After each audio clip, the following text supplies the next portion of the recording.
नमस्कार। अंतर्राष्ट्रीय योग दिवस 2025 ने इस बार अनेक कीर्तिमान बनाए हैं।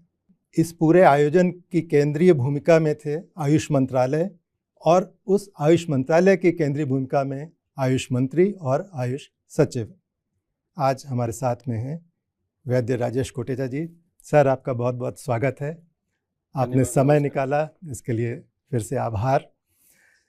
हम आयुष मंत्रालय ने जो इस पूरे आयोजन को किया, इस बार का जो अंतर्राष्ट्रीय योग दिवस था, उस पर बात करने से पहले थोड़ा सा उसकी भूमिका के बारे में आपसे बात करना चाहूँगा। और एक सहज प्रश्न जो बनता है कि ये जो पिछले एक दशक की जो यात्रा रही है अंतर्राष्ट्रीय योग दिवस की, तो उसकी जो विशिष्ट उपलब्धियाँ हैं वो थोड़ा सा आप। हम जानते हैं कि माननीय प्रधानमंत्री जी के प्रस्ताव जो यूएन में उन्होंने रखा, उस प्रस्ताव के आधार पर 170 से ज़्यादा देशों ने उसको सहमति भी दी। अंतर्राष्ट्रीय योग दिवस का 21 जून को ये करना चाहिए। हम ये भी जानते हैं कि योग पहले भी था, दुनिया भर में उसका फैलाव भी था, लेकिन जिस तरीके से योग का जो प्रभाव अंतर्राष्ट्रीय योग दिवस आने के बाद हुआ है, जैसे इन्होंने जोड़ा है दुनिया भर को, योग जोड़ने का ही विधा है, तो ये इसको हम कैसे अनप्रेसिडेंटेड है, एक प्रकार से ये नया नवाचार है। प्रधानमंत्री जी का विज़न इसमें स्पष्ट था और इसको सबने मिलकर के इसको आगे बढ़ाया है। आप इसको ऐसे भी देखेंगे कि योग दिवस एक प्रकार से केंद्रीय भूमिका में आ गया है योग के क्षेत्र में, और उसके द्वारा बहुत सारे काम हुए हैं। आपने जैसे कहा कि प्रधानमंत्री की ही मूल कल्पना ये थी जो साकार हुई, आगे बढ़ी है, तो उस लिहाज से जो पिछले 10 साल की जो ये यात्रा है, और आपने तो उसको बहुत करीब से देखा है, आप उसके केंद्र में रहे, उस पर थोड़ा आपका। देखिए, ये इस वर्ष 11वां योग दिवस था, 10 वर्ष पूरे हुए। डिकेडल योग IDY था। तो 10 वर्ष की जो यात्रा है, इसमें हमने ये देखा प्रत्येक वर्ष पहले से ज़्यादा पार्टिसिपेशन। तो पार्टिसिपेशन ये एक बेंचमार्क है, लेकिन ये ओनली बेंचमार्क नहीं है। योग के क्षेत्र में अलग अलग क्षेत्रों में बहुत सारे कार्य हुए। योग दिवस के द्वारा जो एक इकोसिस्टम या एक अंडरकरंट जो क्रिएट हुआ, तो शिक्षा के क्षेत्र में योग, शोध के क्षेत्र में योग, लोगों द्वारा खुद योग को अपनाना, ऐसे बहुत सारे कार्य हुए। उसको हमने बहुत सारा डॉक्यूमेंटेशन भी किया है। इस वर्ष हमने 10 सिग्नेचर इवेंट जो करी थी, उसमें एक योग प्रभाव मतलब डिकेडल इम्पैक्ट असेसमेंट ऑफ योग, इसके 2 स्टडी हुए।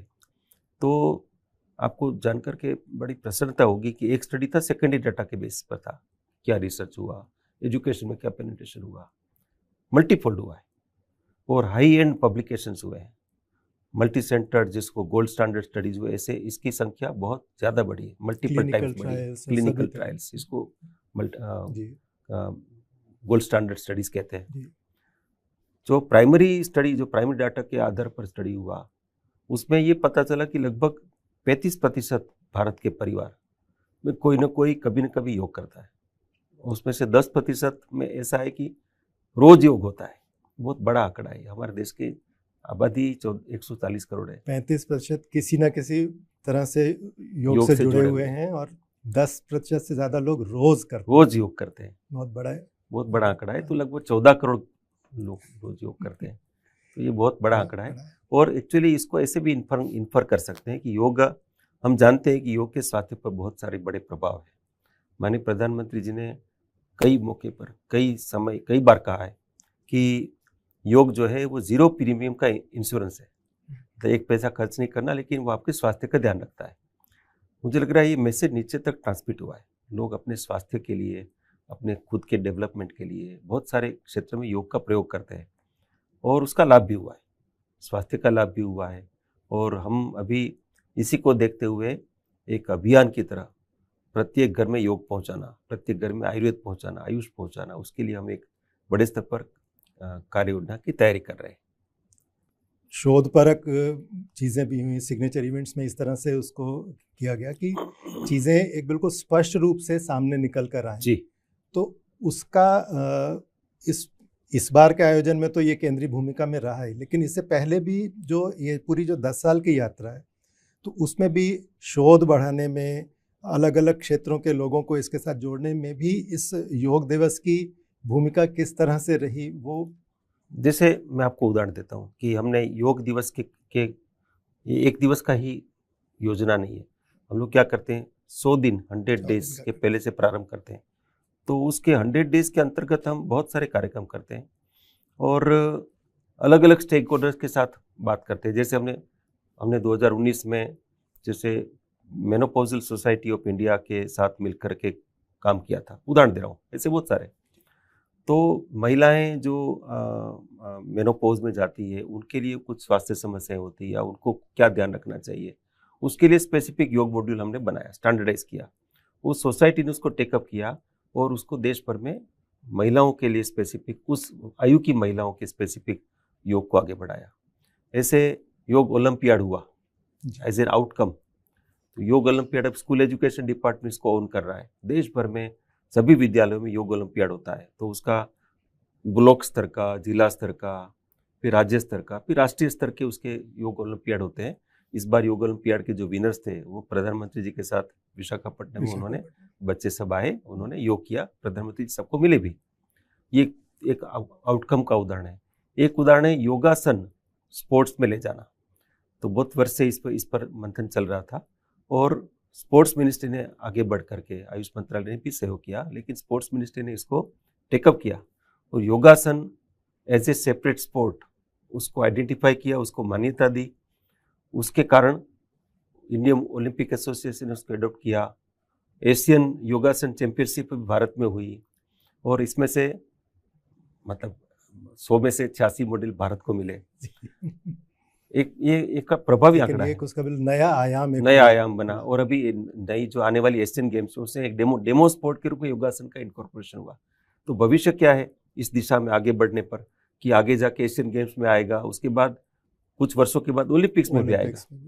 तो ये एक पाथवे बना। ये भी इंटरनेशनल डे ऑफ योग का आउटकम मान सकते हैं। तो कई ऐसे कई आयाम है। मैं तो 2-3 उदाहरण दिए मैंने। और इस बार भी जो जैसे योग समावेश जी, एक योग समावेश कार्यक्रम जो हुआ, योग समावेश कार्यक्रम की विशेषता क्या थी कि योग अभी हम क्या करते हैं कि अंतर्राष्ट्रीय योग दिवस पर हम एक कॉमन योग प्रोटोकॉल है, तो सब एक प्रकार का योग करते हैं। एक प्रकार से योग दिवस का एक बहुत बड़े स्तर पर आयोजन होता है।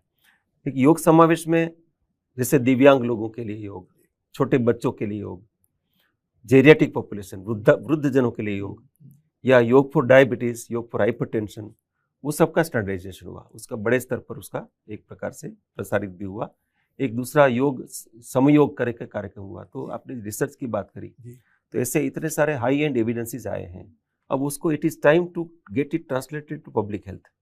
जैसे किसी को हार्ट का डिसीज है, हृदय रोग है, तो हृदय रोग में से कैसे योग मदद कर सकता है, या किसी को हार्ट अटैक आ गया तो हार्ट अटैक के बाद उसका रिहेबिलिटेशन होना चाहिए, उसमें योग क्या मदद कर सकता है, माइग्रेन में योग कैसे मदद कर सकता है, मेंटल हेल्थ में कैसे कर सकता है।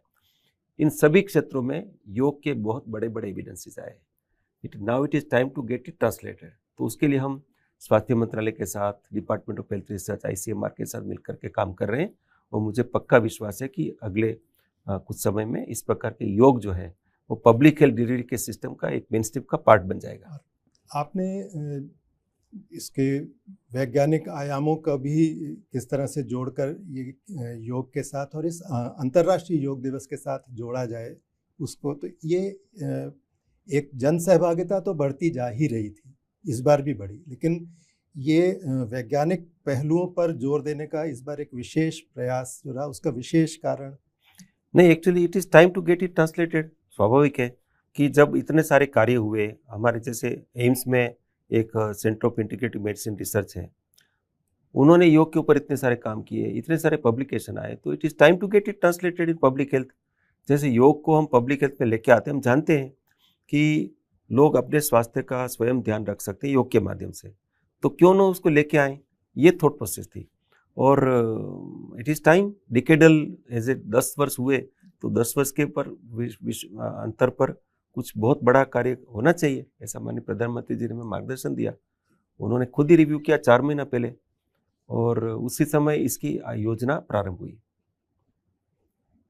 और इस बार जो मुख्य आयोजन था, मतलब उसमें देश भर में 13 लाख से ज़्यादा लोगों ने रजिस्ट्रेशन किया, और आंध्र प्रदेश में भी, विशाखापट्टनम में और पूरे आंध्र प्रदेश में ही बहुत बड़े स्तर पर ये हुआ, तो वो अनुभव कैसा रहा उसके बारे में? देखिए, एक एक्चुअली डिकेडल योग IDY, उसके लिए हमारे माननीय मंत्री जी श्री प्रताप राव जाधव जी ने मार्गदर्शन दिया कि आप प्रधानमंत्री जी का जो प्रमुख कार्यक्रम, इसके साथ कम से कम 1 लाख स्थानों पर इसका आयोजन होना चाहिए। तो हमने एक पोर्टल बनाया, उसका एक इंटरफेस बनाया, लोग वहाँ रजिस्ट्रेशन कर सके, उसके लिए हमने प्रयत्न किया, लोगों से चर्चा करी, इंडियन योग एसोसिएशन को ऑन बोर्ड लेके आए और 1 लाख स्थानों पर प्रधानमंत्री जी के साथ ये कार्यक्रम होना चाहिए, ऐसा संकल्प लिया। फिर मैं व्यक्तिगत रूप से जाकर के सभी सेक्रेटरीज को मिला, जो जिनका जैसे स्कूल एजुकेशन सेक्रेटरी है, हमारे हायर एजुकेशन के सेक्रेटरी है, स्पोर्ट्स के सेक्रेटरी है, ऐसे सबको मिला मैं, है ना, हेल्थ सेक्रेटरी है, सबको मिला। और उनके पास जैसे आयुष्मान आरोग्य मंदिर है, इतने सारे स्कूल है, इतने सारी यूनिवर्सिटीज़ है, उनका स्टेट के साथ मिलकर के संचालन होता है, NSS है। तो सब लोगों ने खुले दिल से पार्टिसिपेशन किया और मुझे खुशी है बताते हुए कि 1 लाख का संकल्प था, लेकिन 13 लाख से ज़्यादा इवेंट का रजिस्ट्रेशन हुआ। प्रधानमंत्री जी के प्रमुख कार्यक्रम के साथ 13 लाख स्थान पर एक साथ वो कार्यक्रम हुआ, बहुत बड़ी बात है ये। और जहाँ प्रमुख कार्यक्रम हुआ वहाँ भी 3 लाख से ज़्यादा लोगों ने एक साथ प्रधानमंत्री के साथ पार्टिसिपेट करके वर्ल्ड रिकॉर्ड बनाया। ये एक्चुअली ये सिर्फ एंथुजियाज्म या हमने आयोजन कर लिया, इतने लोग आगे, ऐसा नहीं है। There is a strong undercurrent. लोग अपने दिल से योग को चाहते हैं, अपनाया हुआ है, इसीलिए इतने सारे लोग योग में पार्टिसिपेट किया। गांव से भी सब जगह, छोटे छोटे गांव, जैसे मैं उदाहरण दूं, हमारे जल शक्ति के सचिव जी मीणा जी है, उनके साथ मिलकर के हमने दोनों ने एक ज्वाइंट लेटर भेजा सभी गांव को, और वो उसमें जल वाटर एंड सैनिटेशन कमेटी होती है सभी गांव में, उन कमेटी के पास गया। माननीय प्रधानमंत्री जी ने सभी ग्राम प्रधान को पत्र लिखा, तो नीचे तक पूरा सेंसिटाइजेशन हुआ। प्रधानमंत्री जी के पत्र में ये विशेष रूप से उनका आग्रह किया गया था कि आपके आसपास के आयुष्मान आरोग्य मंदिर है, विद्यालय, कुछ भी है, आप सबके साथ मिलकर के एकल विद्यालय अपना वनस्वी कल्याण आश्रम का है, एकल विद्यालय में 50,000 से ज़्यादा स्थान पर उन्होंने इसको कार्यक्रम को किया। तो बहुत बड़े बड़े इस प्रकार से school education department 2.5 lakh school में हुआ, और आयुष्मान आरोग्य मंदिर 1.5 लाख आयुष्मान आरोग्य मंदिर में हुआ। और ये सब इस रजिस्टर्ड, ये जो प्री रजिस्टर्ड था उससे अलग नहीं, उसके साथ सभी लोगों ने उसमें पार्टिसिपेट किया। देखिए 13 लाख जो लोगों ने इसमें एक साथ कार्यक्रम किया, लेकिन ऐसे भी लगभग उससे 2 गुना स्थान ऐसे जो योग पोर्टल रजिस्ट्रेशन नहीं हुआ, लेकिन उन्होंने कार्यक्रम किया, जैसे RWA है, या छोटी छोटी सोसाइटी है, या छोटा सा विद्यालय है, या ग्रुप ऑफ पीपल है, हाउसिंग सोसाइटी है। तो उसका उस इवेंट का हमारे पास रजिस्ट्रेशन नहीं हुआ, लेकिन इतने बड़े स्थान पर एक साथ प्रदेशों की भी जिस तरह से इस बार सहभागिता थी वो बहुत बड़ी जैसे कुछ राज्य जैसे राजस्थान है, उत्तर प्रदेश है, गुजरात है, मध्य प्रदेश है, उत्तराखंड है, आंध्र प्रदेश है, इन सब राज्यों ने एक प्रकार से एक बड़ा बहुत, उनके राज्यों के मुख्यमंत्रियों ने पार्टिसिपेट किया, कुछ राज्यों के कैबिनेट में प्रस्ताव पारित हुए, और आंध्र प्रदेश में तो उन्होंने योगांध्र करके 1 महीने का कार्यक्रम किया। सभी जिलों को गोल दिया गया कि हमें 2 करोड़ लोगों का पार्टिसिपेशन करना है, सबका ट्रेनिंग हुआ, ट्रेनिंग का सर्टिफिकेट सबको मिला, बहुत बड़े स्तर पर हुआ। योग का इस तरह से ये इतना विस्तार, और ये तो अब दुनिया देख ही रही है और सराह भी रही है और शामिल भी हो रही है। आयुष मंत्रालय की जो अपनी अन्य विधाएं हैं, जिसमें आयुर्वेद, सोवा है, यूनानी है, तो इनमें होम्योपैथी है, इनमें भी योग के इंटीग्रेशन के लिए कुछ विशेष प्रयास इसके साथ? देखिए पिछले काफ़ी सालों से हम इस पर काम कर रहे हैं, और माननीय मंत्री जी के निर्देशन से हमने क्या किया है, इसके जैसे Indian national commission of Indian system of medicine, उसमें आयुर्वेद, सिद्धा है, यूनानी है, सोवा है, होम्योपैथी, फिर हमारे योग नेचुरोपैथी का एक अलग वर्टिकल है, योग तो ऑलरेडी वहाँ पर है। तो ये आयुष के जो बाकी विधा हैं उनके एजुकेशन में as a part of curriculum योग को इंटीग्रेट किया गया है, तो वो सभी लोग योग सीखते हैं, वो यूनानी का हो, आयुर्वेद का हो, सिद्धा का हो, छात्र सबको योग कंपलसरी है। मैं आपको बताना चाहूँगा कि नेशनल मेडिकल कमीशन ने भी MBBS के पाठ्यक्रम में भी योग को इंटीग्रेट किया है। इट्स नॉट केवल आयुष, लेकिन सब जगह योगमय हुआ है हमारा भारत। एक बिल्कुल मतलब जेन्युइन स्पिरिट में इंटीग्रेटिव मोड में आगे इस तरह से सभी देश की ये बात तो ही जो एक योग का जो मूल है, आपने जैसे कहा था कि सबको जोड़ता है, तो वो जो विश्व कल्याण की एक जो अंतर्निहित शक्ति है योग में, तो उसको भी और बढ़ाने के लिए भारत सरकार का, आयुष मंत्रालय का कुछ इस दिशा में विशेष प्रयास, योजना कुछ? जैसे इस वर्ष का जो योग का थीम है वो भी योग एक विश्व एक पृथ्वी के लिए, योग for one earth one health. तो उसी एक ये थीम ही दिखा रही है कि इसमें हमारा भारत सरकार का क्या इसमें विशेष वो क्या कहते हैं प्रयत्न निहित है। तो मैं उदाहरण देना चाहूँगा कि पिछले वर्षों में ग्लोबल लेवल पर हमने योग सर्टिफिकेशन बोर्ड, एक तो ग्लोबल पार्टिसिपेशन है, तो दुनिया भर में जो योग के प्रशिक्षण देने वाली संस्थाएं हैं वो इस योग सर्टिफिकेशन बोर्ड के साथ सम्मिलित होकर के एक्रेडिटेशन लेकर के अपने यहाँ के योग के कोर्स को योग सर्टिफिकेशन बोर्ड का सर्टिफिकेट देती है। ये एक उदाहरण है, बड़े स्तर पर हो रहा है। भारत में भी योग सर्टिफिकेशन बोर्ड का काफ़ी प्रसार है।